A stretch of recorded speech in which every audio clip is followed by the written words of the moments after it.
The top business stories live from the Sky News City studio. No scope for unfunded tax cuts or spending increases, a warning for the Chancellor from the Institute for Fiscal Studies. Citroen launches a new budget all-electric car to take on its Chinese rivals. Plus, why Marks & Spencer is working to raise awareness of the help available to young people with mental health issues.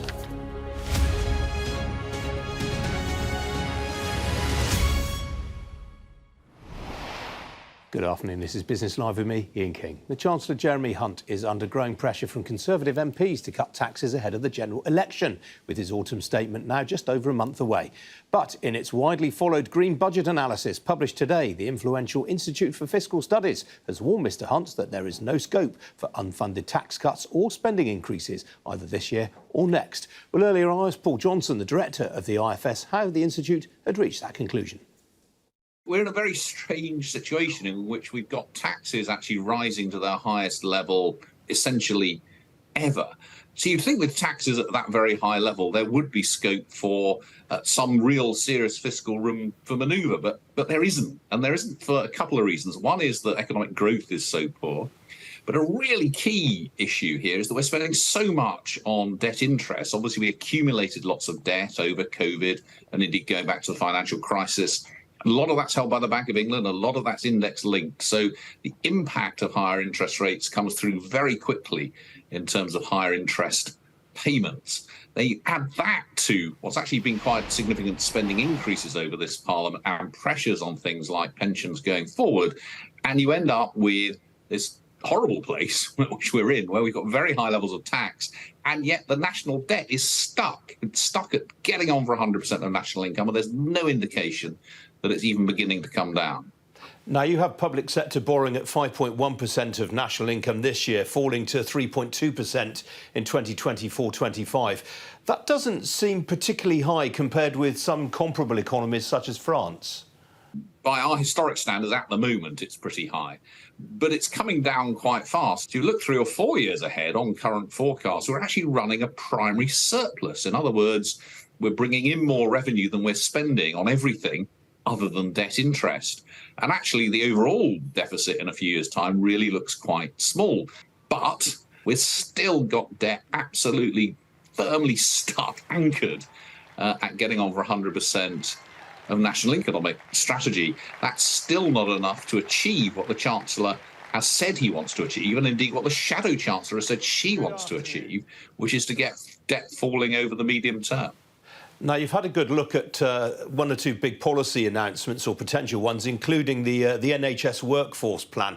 You seem quite pessimistic that that is going to be able to meet demand for NHS services unless we get these big productivity improvements. If it comes to fruition, 1 in 11 adults or working age adults in the UK will be working in the NHS in 12 years' time. And the cost of this plan is about 2% of national income. I mean, that would require either very big spending cuts elsewhere in government or another 2% of national income increase in tax. I think what I'm sceptical about is whether this plan is actually something that will finally be delivered. I think it's just one example, one illustration of how much more we're likely to end up spending on health over the next decades, which of course is actually just a continuation of a trend that we've seen over a very long time. And it's one of the another, I think, of the reasons why whatever chancellors might say they're able to do in the short run, those spending pressures into the medium run are just huge. Some other stories for you now. And Rolls-Royce has today announced plans to cut between 2,000 and 2,500 jobs worldwide, confirming a story broken last night by Sky's Mark Kleinman. The aircraft engine maker said the reductions, which amount to 6% of the global workforce, were aimed at simplifying operations and making it easier to serve customers. The majority of job cuts are expected to be in back-office functions such as finance, legal and human resources. The move will see Rolls merge its engineering, technology and safety divisions and the creation of a new business-wide procurement and supply management operation. Rolls shares are up by nearly 2% on that news. The UK's Competition and Markets Authority has largely upheld proposed cuts to the fees Heathrow Airport charges airlines.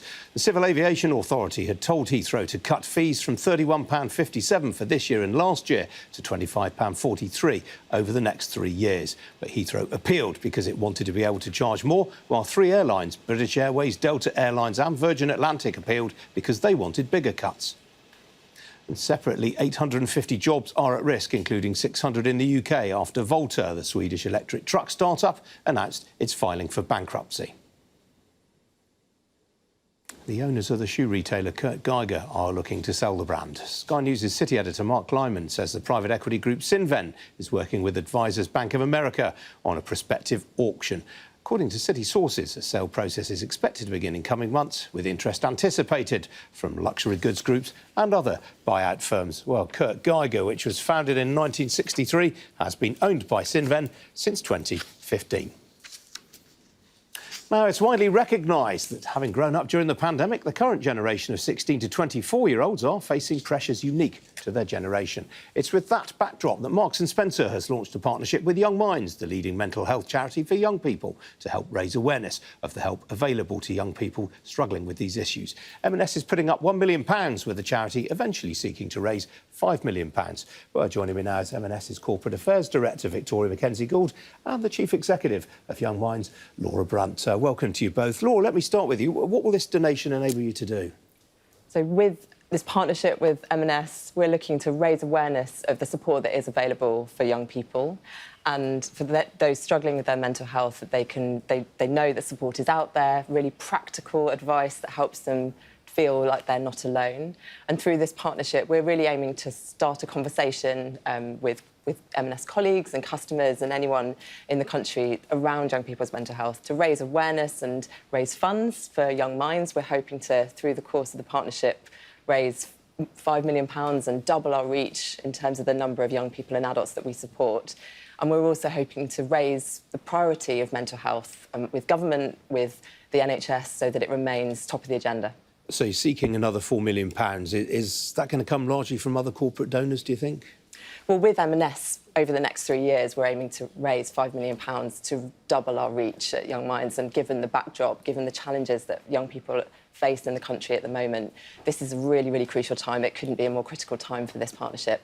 OK. Victoria, where did the impetus come from for getting involved? A couple of things. I mean, we really wanted to make an impact. M&S at its best really can. We've got, 30 million customers, 60,000 colleagues. And we actually started by asking colleagues what's top of your mind in terms of worries. And they were really clear that actually everyone, you may not be a mother, you might be a grandmother, a grandfather, an uncle and aunt, but actually everyone came back and said that mental health, particularly for young people, and bear in mind, we're a big employer of young people ourselves. So I think about 50% of our colleague population is under the age of 25, 26.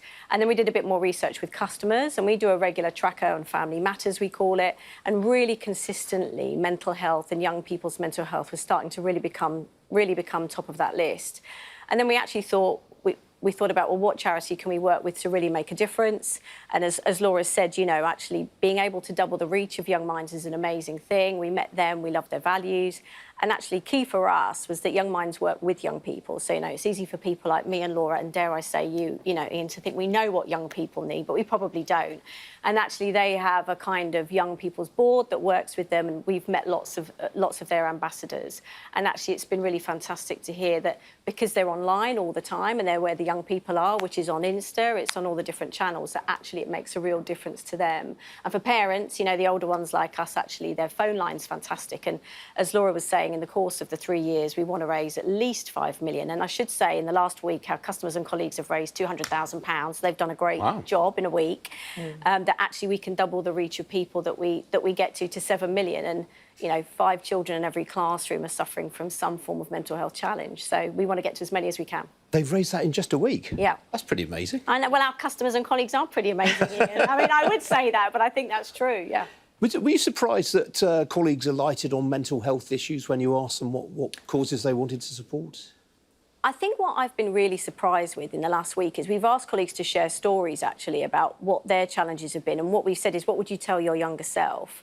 And I've been genuinely amazed at how kind of serious and big the stories have been. So, colleagues have felt they can share them, which is in our internal social chat, but actually the response from colleagues everyone knows someone, you know, everyone's been able to relate to it. So I think, you know, one of the things in the research that we undertook together showed is that 65% of young people don't ask for help. So I think there's a big unheard of conversation going on. And then when you dig into that a little bit, everyone starts talking and actually everyone wants to open up.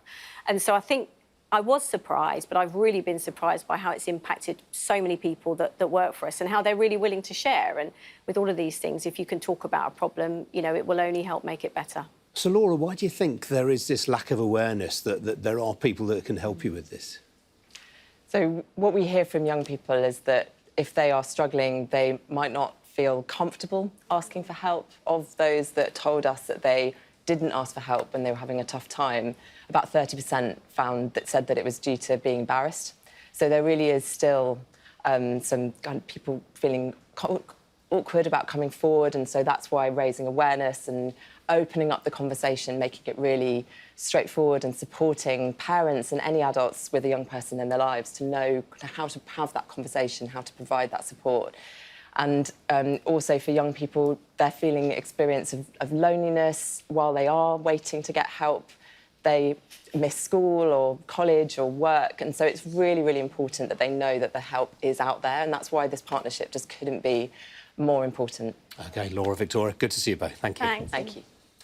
Bit of breaking news to bring you. We've just been told that the Prime Minister, Rishi Sunak, has spoken to the Crown Prince of Saudi Arabia, Prince Mohammed bin Salman, this afternoon. A spokesman at Downing Street said their discussions focused on the conflict in Gaza following Hamas's terror attack, and the Prime Minister welcomed Saudi Arabia's leadership in seeking a peaceful resolution to the crisis. The leaders agreed on the importance of avoiding further destabilisation across the Middle East, including through Iranian proxies in the region, and committed to coordinate action to de-escalate tensions. We'll have more on that story throughout the evening here on Sky News. But in the meantime, still to come here on Business Live, we'll have a look at how the markets have done this afternoon. Don't go away.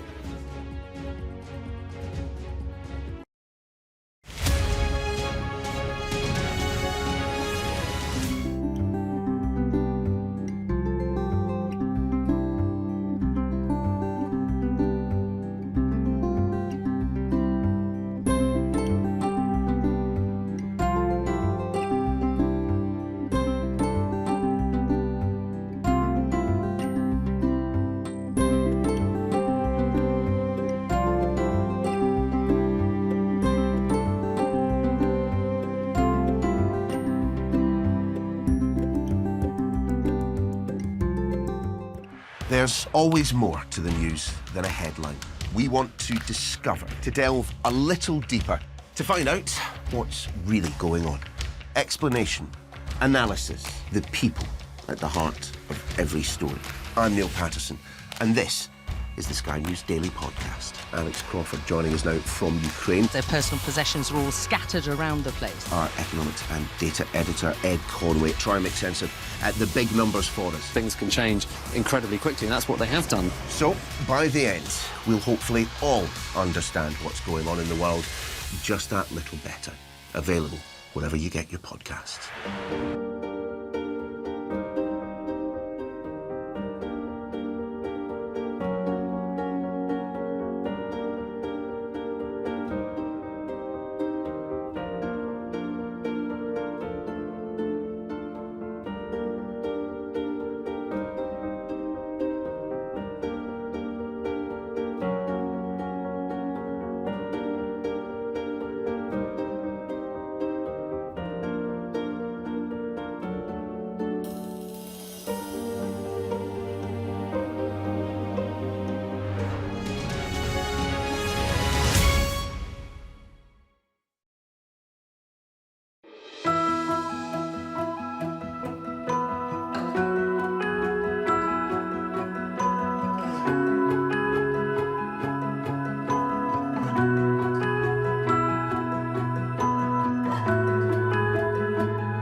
Fly Emirates.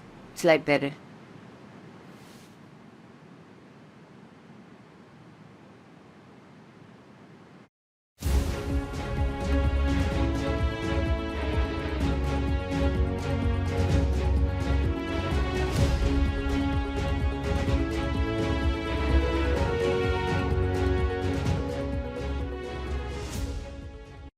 Fly Emirates. Fly better. Thank you.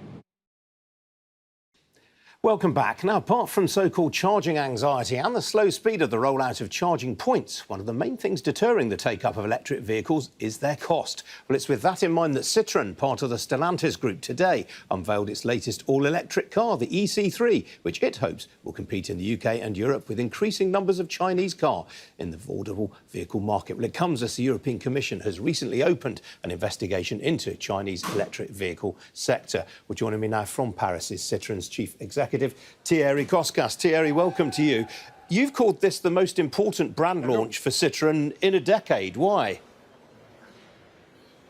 Well, because we are making the revolution again. You know, Citroen is a very daring brand that always introduces a new concept. Back a long time ago with the 2CV, we made mobility affordable for everyone. And today we are making electric mobility affordable for everyone with the new Citroen EC3. This is a unique offer as you will enjoy an electric car made in Europe for 23,000 euros, which is around 20,000 pounds. And this is absolutely unique in the market. There is no competitor today able to do it.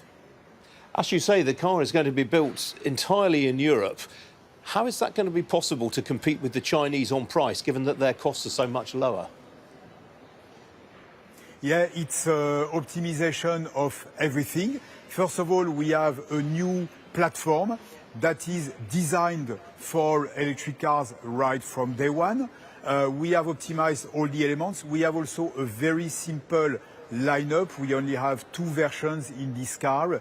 And the production has been also optimized. For example, to give you a figure, the production time to build this car in our plant in Slovakia is 25% lower than the current vehicle. So it's really very much a progress on every step of the production and on the design.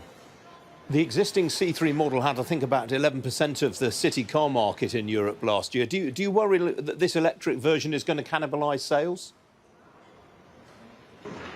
It's obviously an addition to the lineup, and there will be obviously on this car at one point also a petrol version for people who, for any reason, think that an electric car is not adapted to them. So we'll have both petrol and electric version.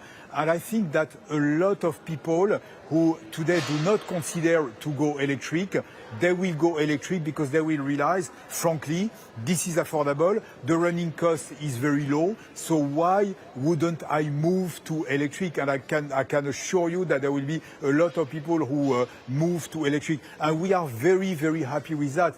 We want Citroen to be the leader of the affordable electric mobility. So more customers move to electric, happier we are. Now, the European Commission is obviously looking into subsidies for Chinese electric vehicle manufacturers. Is that going to provide a tailwind for you? Well, we do not rely on anything on that.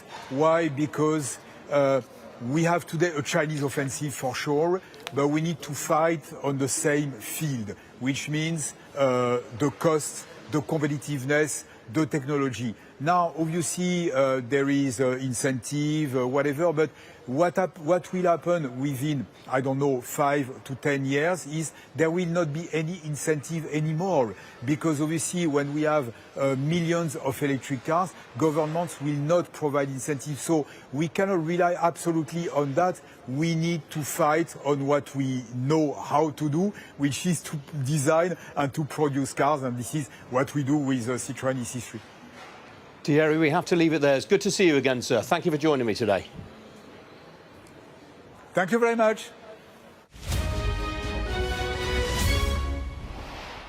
Now, on the foreign exchange market, the pound fell on the wages data earlier today, which pointed to a possible softening in the jobs market. Sterling currently off 1/5 of 1% against the US dollar. It's off by nearly 0.5 of 1% against the euro. The single currency, meanwhile, up 1/4 of 1% against the greenback. Well, on the equity markets, European stocks have largely given up their earlier gains in the session. There you go. You can see they're more or less flat across continental Europe. In the case of the MIB in Milan, lower. The Swedish telecoms equipment maker Ericsson remains under pressure following a downbeat trading statement, down some 6% in Stockholm. Well, here in London, the FTSE 100 has finished just over 0.5 of 1% higher, thanks to gains for some of the big foreign currency earners on the back of the weaker pound. AstraZeneca, on its own, added nearly 18 points to the index after it received a push from one of the brokers, the shares finishing 2.75% higher. Outside the FTSE, Money Supermarket has rallied by nearly 9% after a trading update proved no worse than expected, but Jupiter Fund Management is down by some 10% after a bigger than expected drop in funds under management in the latest quarter. Meanwhile, house builder Bellway has rallied by just under 3.5%, despite reporting an 18% drop in profits and warning of a fall in completions this year. Over on Wall Street, all of the main stock indices have fallen at the open as stronger than expected retail sales figures have rekindled fears of US interest rates remaining higher for longer. Talking points this afternoon include Goldman Sachs, the shares off 1.75%, despite third quarter profits falling by less than expected. Meanwhile, the oil price, well, that earlier on this afternoon popped back above $90 a barrel, despite having fallen in the session. It's really gyrating quite a bit lately. It's currently $89.29 a barrel. That's off nearly 2/5 of 1%. Well, joining me this afternoon is Robert Ulster. He's Chief Investment Officer at Close Brothers Asset Management. Robert, good to see you this afternoon. Hi. These US retail figures just show that you just can't bet against American consumers. No, I think that's a really good motto for the investor. Never underestimate the US consumer. You had a 0.7% rise in September, and it was across a broad base of categories. So personal care, restaurant meals, all up and doing strongly. So you can see that basically the US economy appears to be in quite rude health still. What are the implications for the Federal Reserve here? Well, obviously, there's going to be a suggestion that perhaps the Fed could increase rates again or keep them on hold, but that's obviously an upside bias. The only thing I would say is that we did have housing market numbers for September, and they got to a 9-month low. So it's a very uneven sort of recovery in mortgage rates and lack of affordability. So I suggest, Fed probably on hold would be a good proxy for November. OK, well, we're in the thick of the third quarter earnings updates now. I mentioned Goldman Sachs in the report. Lockheed Martin caught your eye. Yes, Lockheed Martin, manufacturer of the F-35 stealth fighter, probably the most advanced plane in the world. Good third quarter numbers, sort of guidance kept. Planes selling very well, just under 1,000, both internal to the US 3 forces and externally. So, good numbers all round for Lockheed Martin. And, of course, a great backdrop in a terrible, tragic way in terms of defence spending. Well, quite so. Now, what about Goldman's? So Goldman's third quarter numbers, sort of giant to the investment banking. We've had, JP Morgan, Citi, Goldman's, Bank of America. The trading revenue beat estimates.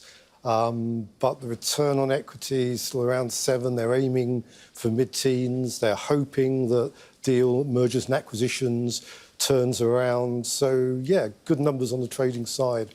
Have to wait and see exactly how it pans out. Yes, I see David Solomon, the CEO, is giving up his high-profile DJing. That's right. Yeah, sort of focus on the day job is one of the is the sort of phrase that springs to mind there. Yeah, quite so. Now, I mean, closer to home, we had numbers from Bellway out this morning. I was surprised to see the share price strength, given it was a fairly downbeat statement. Yeah, because I agree with you actually. Because the 9 weeks since the end of their year-end, July, trading's poor. And pricing was resilient, but there were incentives used for that. So I suspect it's sort of the market making a call on peak interest rates, because obviously the house building share prices are very sensitive to the interest rate cycle. So I suspect there's a lot of people positioning themselves ready to move into the UK house builders. And we have, I think, Barrett later on this week will give us additional insight. Yes, indeed. Robert, got to leave it there. Always good to talk to you. Thanks for joining me. That's it from me. Just before I go, though, a bit of breaking news. We're told that Grant Shapps, the Secretary of State for Defence, has arrived in Washington for talks with his US opposite number on Ukraine and, of course, the ongoing situation in the Middle East. Well, I'm back at 11:30 tomorrow morning for the next edition of Business Live. Hope very much you can see me then. In the meantime, do stay tuned. Coming up after this short break, it's Mark Austin with the News Hour, and he's live in Jerusalem. Thanks for joining me this afternoon. See you tomorrow. Cheerio.